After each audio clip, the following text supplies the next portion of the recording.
Welcome to healthy food kitchen. நம்ம இன்னைக்கு சின்ன உருளைக்கிழங்கு வச்சு குருமா செய்ய போகிறோம். ரொம்ப நல்லாயிருக்கும். இதை வந்து உப்பு போட்டு வேக வச்சுருக்கேன். அங்கே நான் கருவால ஓட்டை போட்டுக்குங்க. உருளைக்கிழங்கு சின்ன உருளைக்கிழங்குல உப்பு உரப்பு ரொம்ப சாராது, அதனால தான் நம்ம வந்து இந்த மாதிரி ஓட்டை போட்டுக்கிறோம். இதில் மஞ்சள்தூள் கொஞ்சம் சேர்த்துக்குவோம்.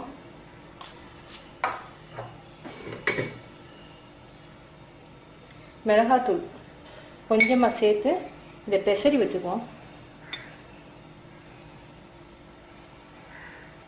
நம்ம ஏற்கனவே இதில் உப்பு போட்டு தான் வேக வச்சுருக்கோம், அதனால் நம்ம உப்பு போட தேவையில்லை.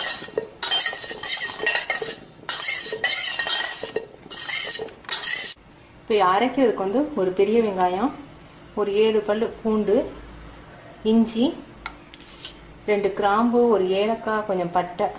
நீங்கள் ஏலக்காய் ஃப்ளேவர்லாம் பிடிக்காதுன்னா அவாய்ட் பண்ணிக்கலாம். முந்திரி பருப்பு ஒரு 6-7 பருப்பு எடுத்திருக்கேன். முந்திரி பருப்பு வெயிட் போடும்னு நினைக்கிறவங்க பொட்டுக்கல் எடுத்துக்கலாம்.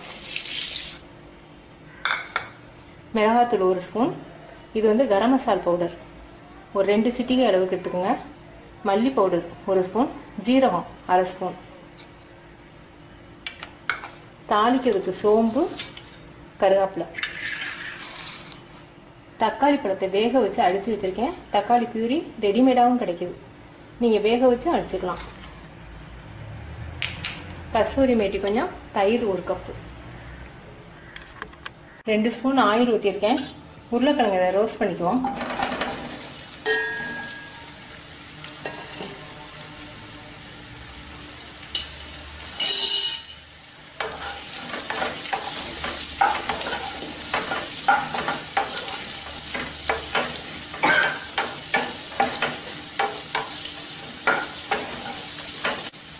நல்ல ரோஸ்ட் ஆயிடுச்சு. இப்போ இதை நீங்கள் தனியாக சாப்பிட்டு பார்த்தா கூட ரொம்ப டேஸ்ட்டாக இருக்கும். உப்பு உரப்பு 2 சேர்த்துருக்கோம். இதை எடுத்துருவோம். இப்போ 1.5 ஸ்பூன் ஆயில் ஊற்றிருக்கேன்.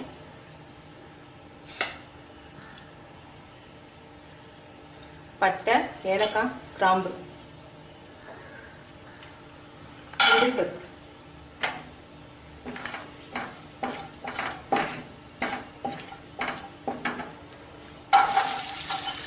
இஞ்சி, பூண்டு,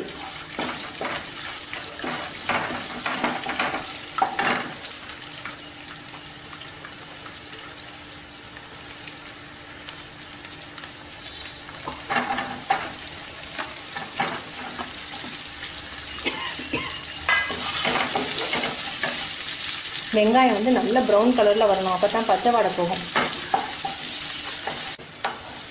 நல்லா கலர் மாறிடுச்சு. இப்போ நம்ம இதை மிக்சியில் நைஸாக பேஸ்ட் பண்ணிடலாம். 1 ஸ்பூன் ஆயில் ஊற்றிருக்கேன். அதில் சோம்பை போட்டு தாளிச்சுக்குவோம்.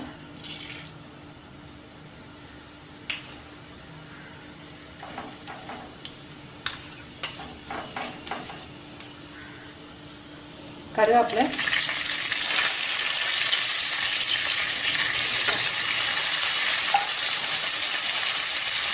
இப்போ நம்ம வந்து மிளகாத்தூள், மல்லித்தூள், ஜீரகம், கரம் மசாலா எல்லாத்தையும் இந்த எண்ணெயில் போட்டு வறுக்க போகிறோம். லோ ஃப்ளேமில் வச்சுக்கோங்க, கறி போயிடாங்க.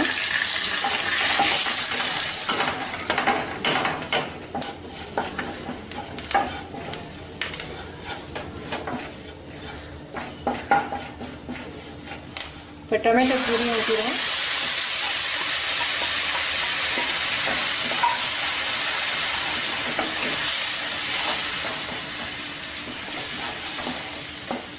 தூள்லாம் ஆயிலில் போட்டதுக்கு காரணம் கொஞ்சம் கலர் கூடுதலாக காமிக்கும்.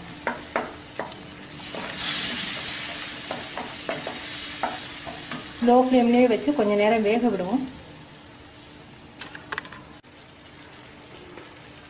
தேவையான அளவுக்கு உப்பு சேர்த்துக்கும். இப்போ அரைச்ச விழுது,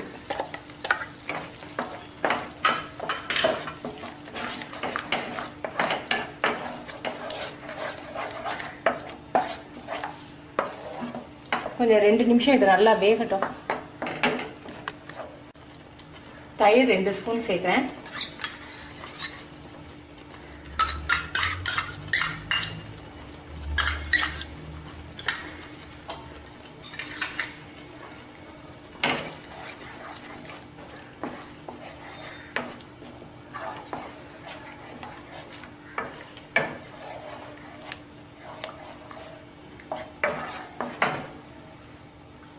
கொஞ்சமாக தண்ணி ஊற்றிக்குவோம். இது வந்து சப்பாத்தி, ரொட்டி, நான், புலாவ், ஃப்ரைட் ரைஸ் இது எல்லாத்துக்கும் ரொம்ப நல்லாயிருக்கும். தயிர் ஊற்றின பிறகு ரொம்ப கொதிக்க விட வேணாம்.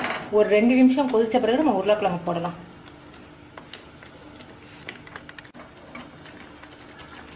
நல்லா கொதிச்சிருச்சு.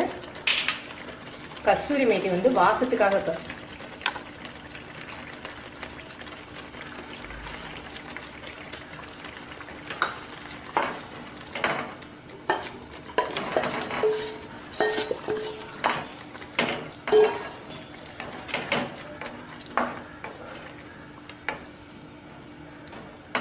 ஒரு 2 நிமிஷம் இருக்கட்டும். ரெடி ஆயிடுச்சு. இன்னும் காஷ்மீரி சில்லி பவுடர் போட்டிங்கன்னா இன்னும் டார்க்காக வரும் கலர். நான் வீட்டில் அரைச்ச மிளகாத்தூள். நீங்கள் செஞ்சு பார்த்துட்டு உங்கள் கமெண்ட்ஸ் எனக்கு சொல்லுங்கள். தேங்க்யூ.